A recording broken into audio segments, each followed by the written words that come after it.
আসসালামু আলাইকুম। আজ আসছি ইসলামিয়া প্রচুর হোটেলে। নাটোরের নামকরা হোটেল এটা, আপনারা সবাই জানেন। দেখতেই পাচ্ছেন এর মধ্যে ভেতরে চলে এসেছি।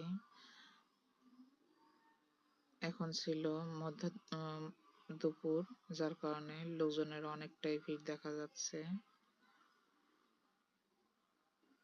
আমি যে তো প্রথমে টেবিলটি পাইনি, কিছুক্ষণ ঘোরাফেরা করার পরে টেবিল পাই। দেখতেই পাচ্ছেন এখানে বিভিন্ন রকম ছানা ভর্তা রাখা আছে এবং এখানকার ওয়েটাররা একটু ব্যস্ত,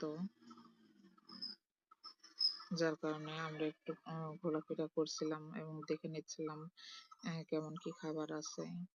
এখানে সব রকমের খাবার ছিল, বিভিন্ন রকম ভর্তা, গরুর মাংস, খাসির মাংস, মুরগির রোস্ট, মুরগির মাংস,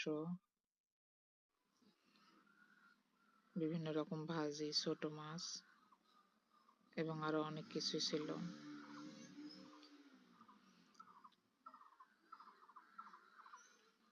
এরপরে আমরা পরের রুমে যাই, সেখানেও একটু বসার চেষ্টা করি, কিন্তু সেখানেও টেবিল ফাঁকা ছিল না, জন্যে ঘুরে আসি। ঘোরাফেরা করতে করতে প্রচুর হোটেলের মেন কিচেনের দিকে এসে একটু